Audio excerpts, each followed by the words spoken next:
आखिरी कुछ इस तरीके से है कि आरआरबी एनटीपीसी का फॉर्म आता है। कब आता है मैं आपको डेट मेंशन करता हूं। यह फॉर्म आया था 1 मार्च को, 31 मार्च इसकी लास्ट डेट थी भरने की। 35,000 के आसपास वैकेंसी थी। इसके बाद एक दूसरा फॉर्म आता है 12 मार्च को और 12 अप्रैल थी उसकी लास्ट डेट भरने की। वो थी आरआरबी ग्रुप डी, जिसे ग्रेड डी भी कहा जाता है। इसमें 1 लाख से ऊपर वैकेंसी थी। हम सभी के सपनों में एक जान आती है कि चलो ठीक है, बढ़िया है, रेलवे में नौकरी करेंगे, अच्छी नौकरी मिलेगी। लेकिन उसके बाद फिर शुरू होता है खेल। खेल किस तरीके से शुरू होता है? खेल कुछ इस तरीके से शुरू होता है कि 1 करोड़ से ज्यादा लोग, मैं एग्जैक्ट डेटा दे रहा हूं आपको, मैं अभी एग्जैक्ट डेटा देता हूं आपको। 1 करोड़ से ज्यादा लोग आरआरबी एनटीपीसी का फॉर्म भरते हैं और 1 करोड़ से ज्यादा लोग ग्रुप डी का भी फॉर्म भर देते हैं। अगर आप देखें तो 1,26,30,885 लोगों ने एनटीपीसी का फॉर्म भरा हुआ है और 1,15,67,248 लोगों ने आपका ग्रुप डी का फॉर्म भरा हुआ है। और अगर हम इस आंकड़े को और आगे लेके जाएं दोस्तों, तो ये आंकड़े और भी ज्यादा चौंकाने वाले हैं कि अगर आप टोटल फॉर्म भरे जाने की संख्या देखें तो ये इतनी बड़ी संख्या है कि 2,41,98,133 लोगों ने फॉर्म भरा है। सिर्फ 1 लाख वैकेंसी ग्रुप डी, अगर उसमें 35,000 एनटीपीसी भी जोड़ दे तो 1,35,000 वैकेंसी के लिए। आप समझ सकते हैं कि आज की डेट में बिल्कुल एकदम सिंपल सा आइडिया यह है कि भारत में 10 करोड़ लोग बेरोजगार हैं, जो किसी ना किसी तरह की बेरोजगारी से ग्रस्त है, जिनकी डेली की इनकम 200 रुपए भी नहीं है। जी हां, जो महीने में 6,000 रुपए भी नहीं कमा सकते हैं। आज की डेट में 80 रुपए पेट्रोल हो गया। और सबसे बड़ी बात है कि मार्च का फॉर्म आया, फिर कहते हैं कि टेंटेटिव डेट आपके एग्जाम की हो जाएगी सितंबर, जून से सितंबर के बीच में आपका एग्जाम करा देंगे। बहुत बढ़िया बात है। अब सबसे बड़ी बात यह है कि इन्होंने इस फॉर्म के लिए जनरल कैटेगरी से 500 रुपए लिए थे। कितने लिए थे? 500 रुपए। ग्रुप डी के लिए भी 500 और एनटीपीसी के लिए भी 500।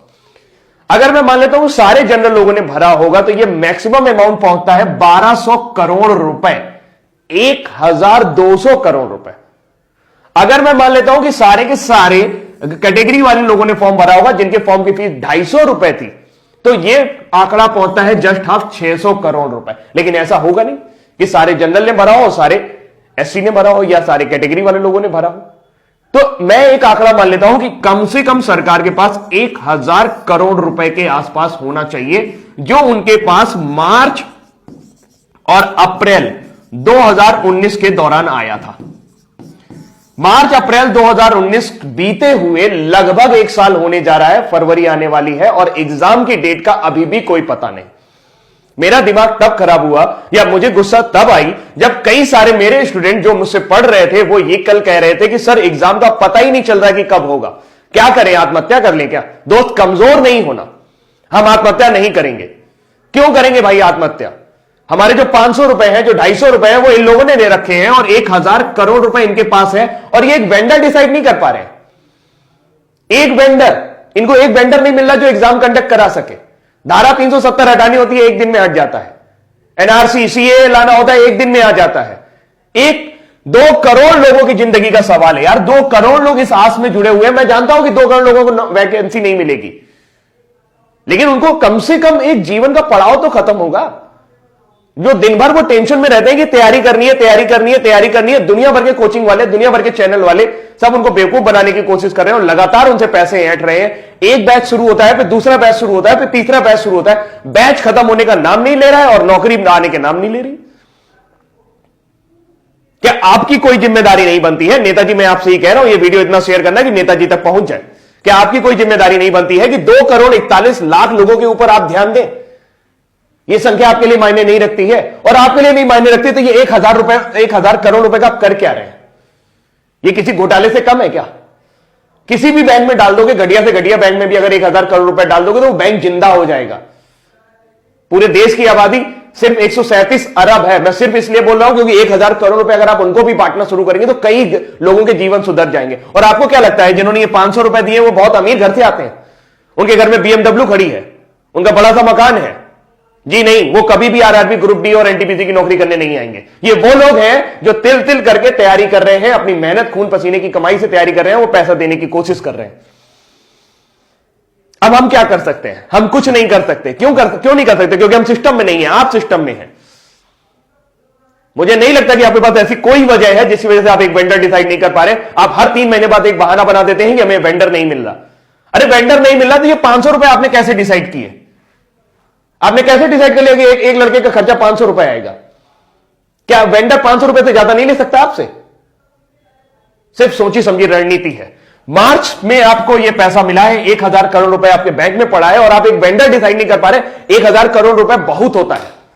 आप कहेंगे सर 1 करोड़ लोगों का वो भी तो करवाना है, एग्जाम भी तो करवाना है। तो ये 500 रुपए भी तो आप ही ने डिसाइड किए थे। जहां 100 रुपए फॉर्म के लगते थे वहां 500 रुपए लिए आपने। बोले कि सब वापस करेंगे, कब वापस करेंगे इसका पता नहीं है।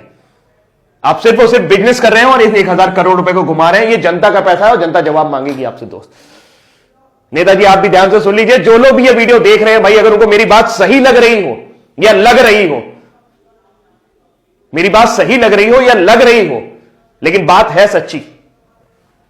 मुझे गुस्सा इसलिए आता है क्योंकि मैं एक टीचर हूं और बहुत सारे बच्चे ऐसे हैं जो मुझसे पढ़ते हैं और उनके अरमानों को जब मैं घुटता हुआ देखता हूं, जब उनके चेहरों को मैं उदास देखता हूं सिर्फ इस वजह से कि सर समय बीतता जा रहा है और हमारी एनर्जी, जी हां, आपके पास जो 65% युवा है उसमें से 2,41,00,000 लोग अभी भी इस एग्जाम की तैयारी कर रहे हैं। ये सिर्फ एक एग्जाम की बात है।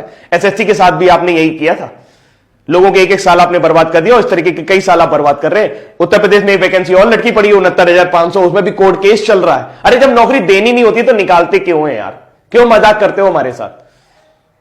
जब देनी नहीं होती तो निकालते क्यों मजाक करते हो हमारे साथ? हमारा जीवन इस तरीके से एक सपना बुनना शुरू कर देता है कि नौकरी लगेगी, नौकरी लगेगी। जिस उम्र में उनकी एनर्जी बढ़नी चाहिए, आपको क्या लगता है कि इतना हतोत्साहित युवक आप लोग हैं तो आप उससे अच्छा काम करा पाओगे? जो 1 साल 2 साल तैयारी करके आया होगा, जिसके लिए नौकरी मिलना ना मिलना सब बराबर हो चुका होगा। अरे कोई प्लानिंग ही नहीं है यार। बड़े बड़े आईएएस बैठे हो आप लोग, इतना सारा आईएएस भरा पड़ा है, सब जिसको देखो वो बहुत ऊंची ऊंची पोस्ट पे, वो लोग बढ़िया गाड़ी से चल रहे हैं, बढ़िया बंगले से घूम रहे हैं, सारा सब कुछ उनका जीवन सुलभ है, उनको इनकी फिक्र नहीं हो रही।